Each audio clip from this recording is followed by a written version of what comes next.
We are going to discuss now economic financial benefits for implementing health and safety in any organization. Obviously, there will be so many benefits. Going to study one by one. High profitability. The profitability will be very high because there will be no downtime. So, and overall, there is no cost involved towards the accident, incident, or any investigation. So, profitability of the overall of the company is going to be very much high. Production efficiency also will be improving.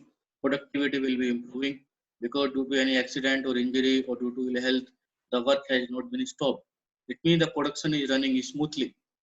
It means whatever the targeted production target is there, that it's going to achieve. Production is going to be much more efficient.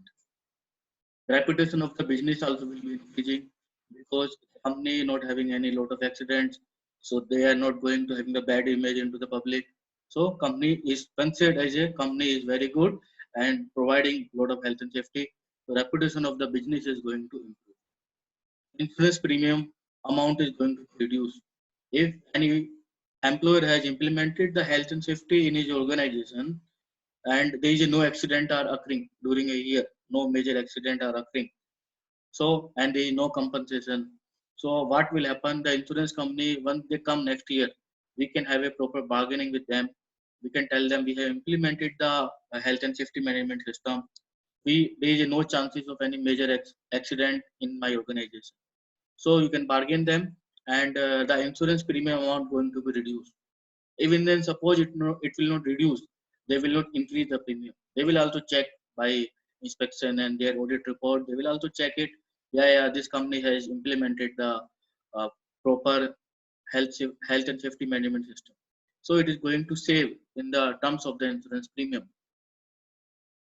Legal cost implication will be very less because due to any accident, the employee may go to the labor court and asking the compensation.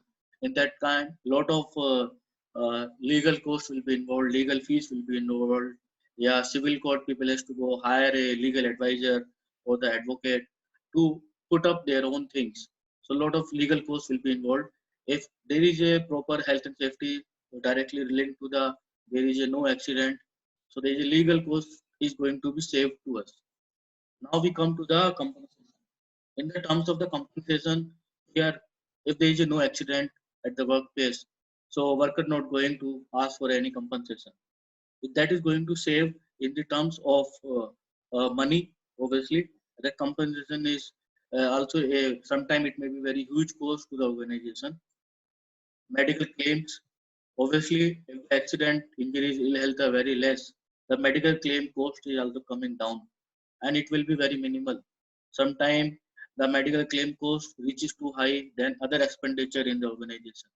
So that time medical claims are coming less if you are implementing health and safety in the organization.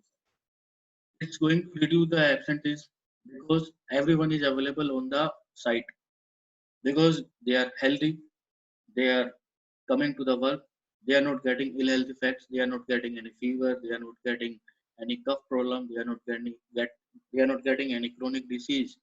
So obviously they will be available at the workplace. If they come to the workplace, obviously there is a lot of production is going on, productivity is going to improve. Yes, so it's the reduced absenteeism is indirectly benefiting to the company production and productivity and profitability. There is very few chances of the sick leaves. They may take a leave, but they're not due to the sickness.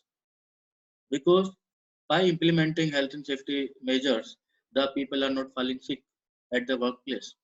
So there is a no sick leave provision because the people are coming to the work and ultimately going to improve in the production activities, productivities and profitabilities.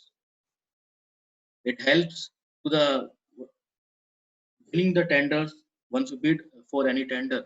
So it's going to help to winning the tender because the your client knows this company has implemented this occupational health and safety management system. And last 3 4 years data they see the accident rate is very low, sickness rate is very low. Yes, they are getting the full compliance. Their audit score is very high. Yeah, so they feel that this company is can complete the project on time because there will be the chances of the accident are very less. So our project is not going to hold in between. So it is going to help in winning the tenders and provide last the stakeholder satisfaction. Stakeholders who are the people invested the money into the organization. Sometimes they may be the partners. Sometimes they may be the in the form of investors. So they is a, they are the not active partners of the organization. Active people may be the employers, directors, CEO, MD, board of directors, but they are the partners who are not actively day-to-day production activities, but they invested their money. They want to run to the business, so money has been borrowed with them and investing into one organization. So there is a no accident, there is a no injury, there is a no ill health to the people. So they will be very satisfied. They can say the company is ongoing and going to perform better and better, and they are not worried toward the any accident related problem, injury related problem, fatality related problem. So it is going to satisfy the stakeholders also. So these are the economic benefits, yes, after implementing the health and safety in any organization.